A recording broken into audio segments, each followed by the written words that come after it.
Hey everyone, I have a highly anticipated video. I've had many people ask me to make content on this topic, and that is responsibility OCD, the fear of making mistakes, but it goes way beyond just OCD and anxiety. People have asked me, and I'm no one special, I'm just another person on this planet, how I make decisions in my life regarding my marriage, and not just a mental health, type of scenario, my marriage, my business, dangerous stuff when it comes to hiking, because people know I like hiking dangerous mountains. Where do I make a decision and stick with it? How do I stick with it? What I've noticed for myself and everything else in between. So before I go any further, please write down below, as always. We like to go through and comment. It's one of the number one things we love about what we do is giving back a lot of free content. It's why I make it one of my missions in life to produce more content than really anyone I've ever come across, because it just means a lot to me, because I know what it's like to feel like there's no hope. Which is a sad thing, but then the hope on the other side of that, there's a lot of amazing things that come from the principles.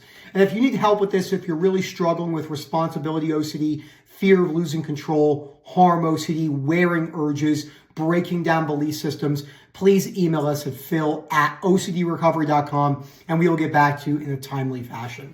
So now, I think the most important thing to start out with is that anything that you're afraid of doing, whether it be harm to yourself, death to other people, moral type of fears, whether it's religious context, whether it's harm context, POCD, cheating, emotional damage, not just physical damage in violent sense, that's going to be extremely jacked up with a lot of automatic urges until you distance yourself from that worst case scenario. That doesn't mean you have to bolt it down like a monk. It just means that the catastrophic black and white thinking, the belief that you hold, such as, if I lose control and make a mistake, it is the worst thing ever, and there is no way I could ever accept myself. Being rejected because I made a mistake that I could have been more responsible about, the idea, the illusion that human beings can go their entire life without making mistakes is simply unrealistic. That would be the definition of perfection. And since there's no such thing as perfection, you're really setting yourself up for failure. So learning to accept the fallibility of a human is very, very important. So let's start off with some typical obsessive compulsive disorder based fears. So fear of losing control based around harm. Let's do physical stuff. So physical violence, harm OCD, or anything in the POCD realm. So the urges that come with those sensations. See, I always say a lot of people miss the urges part. So what happens is you have a fear. Okay, so let's say the core fear is losing control. Okay, so you have a fear of losing control. And then there's some sort of a physical act that you're afraid, okay? So always remember, the core fear is at the top of the chart. Now, because that fear is very strong, you hold that in a very black and white belief. So we call these irrational beliefs, okay? So that belief is, if I cause harm. Now, this is very important. If I cause harm from something I could have prevented. That's the main thing. That's where the responsibility is extremely jacked up. Cooking contamination fears. Oh my gosh, I should have cooked the chicken more. I should have checked the locks more in the house. Whether someone breaks in and hurts a family member on the job. Maybe you work in a garden. Oh my gosh, I should have moved the hose if they trip and fall. You work in the school system. Oh my gosh, I should have pushed the chairs in more. So if I cause harm from something that I could have prevented, I'll just abbreviate, so we're not spending the whole time. So fear of losing control, irrational belief is, if I cause harm from something that I could have prevented, I'm a horrible, evil, terrible person. Now, what a lot of people miss is they think that just goes to some sort of an intrusive thought. And this is the case for many people. It does come with a thought of, I'm a bad person, I'm a terrible person. And this goes down from up here. But that actual thought is accompanied by an urge. And this is what I struggled with the most in all my OCDs. Not having to speak my mind, not having to yell at people. Mine was more of an anger sense. I mean, many people are doing comparative stuff. Well, I have an urge about hurting someone. Yours is just anger. Well, that it feels just as real to me, the urge to lash out at someone in that regard of an anger, of a harm perspective. So the urge is what we want to become comfortable with. So the whole goal is to create distance between those urges. And as we create distance between the urges, we smooth out the ability to break down the fear. Now, we're not going about this on a moment-to-moment basis. This is a big question I'm asked. Well, what do I do if I have the responsibility that's really jacked up? I'm in a situation like work. Should I talk myself down? Should I have a pep talk? That's not really what we're saying. We're saying that the goal is in those moments when you're triggered, the best thing to do is allow yourself to feel that trigger as best as you can as you go throughout your day. Later on, you sit down, maybe in bed at night, writing on paper. Writing on paper has a lot of applicability. And you say, how did I handle that situation? I didn't handle it that good. How can I go about changing that? Now, a lot of people ask me on a lot of the calls and the webinars and why I wanted to make this video. How do you make decisions in your life? How are you going about making a decision with your relationship? How are you going about making a decision in your business? Now, the first thing I do is I never try to differentiate between OCD and a real life problem. Rob, me, Momin, Phil, Elliot, everyone else in the YouTube channel, Jade, Sam, we view things in life as just problems. And we don't even go down the route of that's OCD, this isn't OCD, because that is one of the biggest trapdoors. You'll just drop into all these never-ending trapdoors, and you're just never going to get yourself out because you're constantly analyzing and ruminating about, what about this, what about that? So when I'm making a decision in my life, now I'm a very goal-driven, oriented person. Now, I've been like that for a while, but I actually had really bad consistency and I had really bad following through. I was good for a while, and then I would rechange all my goals because I had this massive compulsion of a just right sensation of my goals don't feel right, so I have to change them. My exercise doesn't feel right, I have to change them. This doesn't feel good, I have to run. I have to leave my relationship. I have to change my business. I have to do this, I have to do that. I have to stop exercising and just run. I have to stop running and just do CrossFit. So in all the body dysmorphia sense. So the most important thing was when I make a decision in my life, I try to stick that out for an extended period of time. So let's say I set myself some goals on content. I want to make 25 to 30 YouTube videos a month and 200 to 300 TikToks every month. Okay. Now, am I going to falter because I'm a human? Yes. But I'm really good now at accepting when I do falter. But I'm also very balanced when it comes to keeping myself very accountable. Today's a great example. It's 5 o'clock right now. I've been up since 4 o'clock in the morning. I went for a 10-mile hike. Then I went to the pool with my buddy. And we went food shopping, and I came home, and I'm a little tired. I've already been up for 13 hours. And I worked a lot this morning. I had a bunch of one-to-ones before I went hiking. And I said to myself as I was driving home, don't forget, making that video is important. You didn't make a video yesterday. I think it was the only no, I did. I only missed one day so far this month. And that's not a good or a bad thing. It's just I keep myself accountable to those goals and I achieve them regardless of how I'm feeling. And I think that's what's really catapulted me in my life. Now, in my business, this is something that's, I think, and this doesn't have to be, you don't have to be a business owner or an entrepreneur. You could work for a hospital. You could work for someone. You could have a boss. It's really funny real quick with business. People say, oh, you're your own boss. You can do what you want. Not really. Your employees are actually your boss in many ways. At least the way I see it, because if they're not happy and they're not satisfied, you don't have a business. So you go into business for yourself thinking it's all going to go your way. It doesn't go like that. So that was a huge learning lesson for me, a big one. And I'm very thankful for that. So let's say I'm going to work on Saturdays, which I work 7 days a week, but I'm going to work on Saturdays from seeing people in person in my job. Okay. I try to hold that consistently for a while. If I have reading goals, I try to read and I make those decisions regardless if I'm feeling tired or whatnot.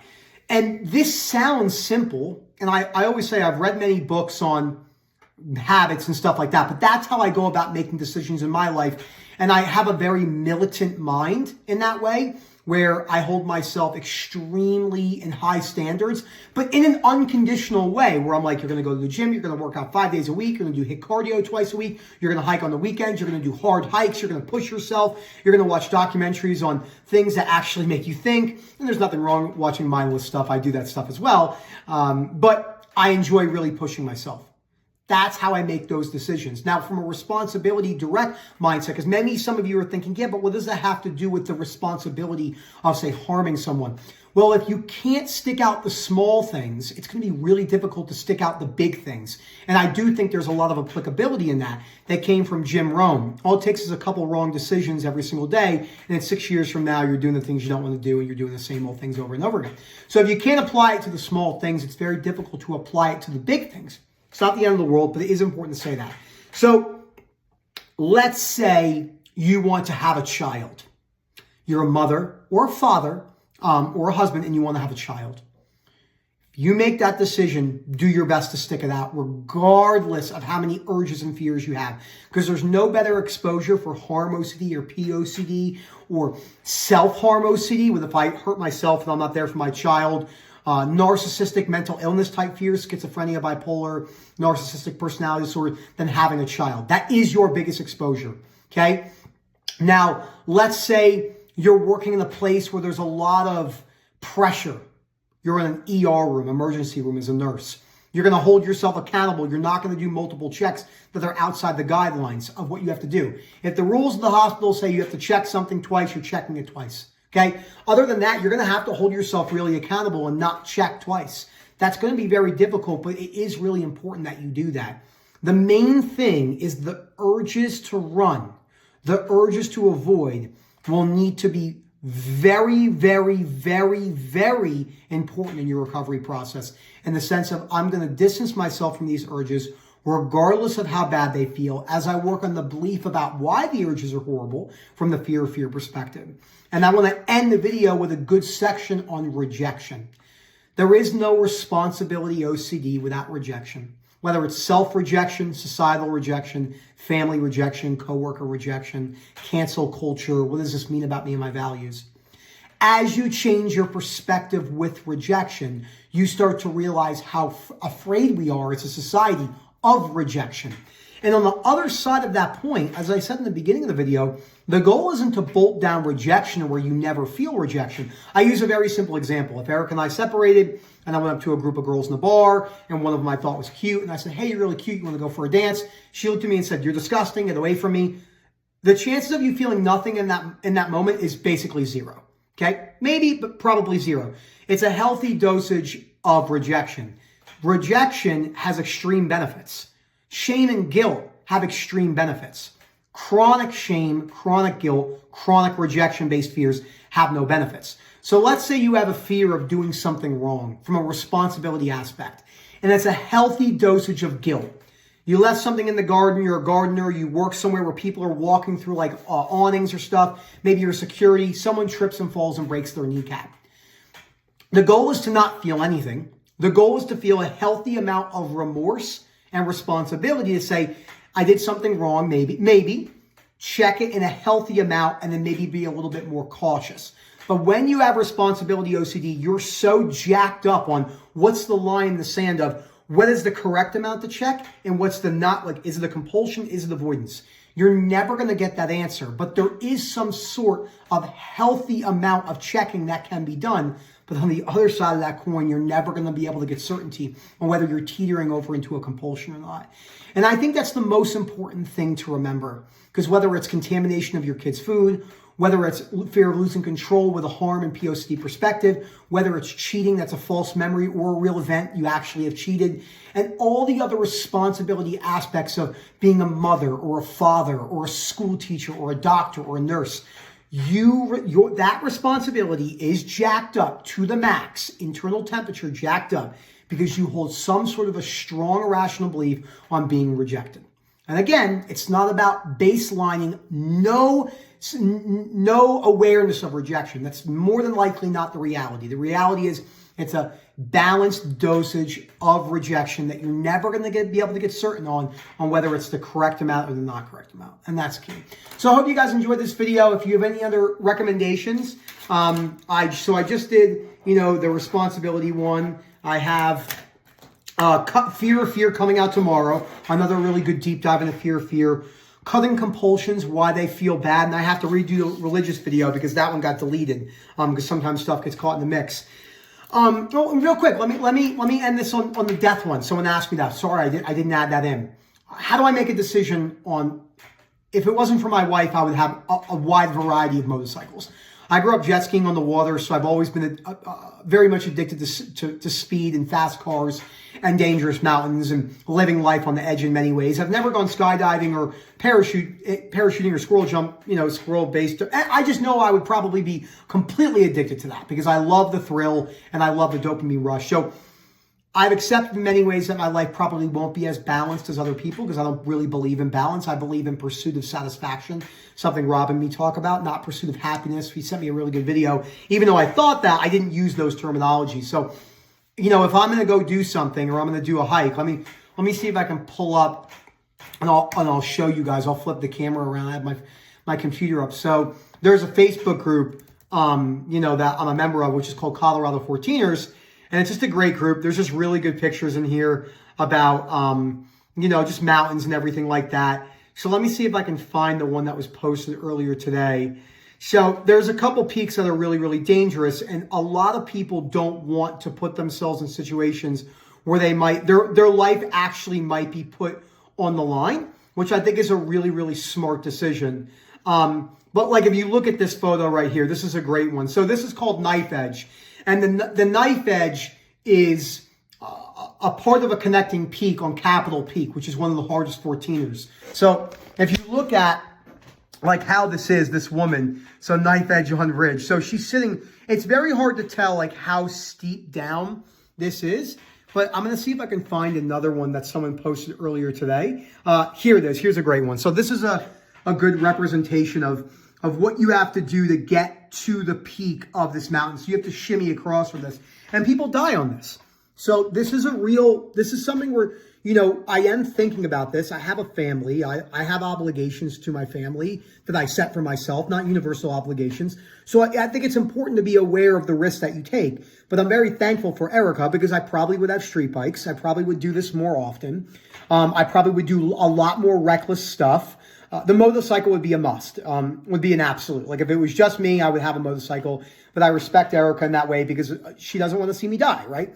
And my father's a personal injury attorney, so he's seen all sorts of stuff on that. So, but yeah, I think it is really important for people to, let me see if there's any more crazy ones on here.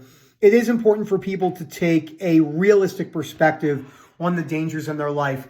And you're never going to find that illusionary balance of being able to make an absolute correct decision all the time. You have to take the risk that you might be wrong. I'll show you guys one last funny thing. So when you climb these mountains, when you get to the top of them, you'll see stuff like this. You'll see these goats and stuff. So I think that's really cool. And they just like hang out like this at the top.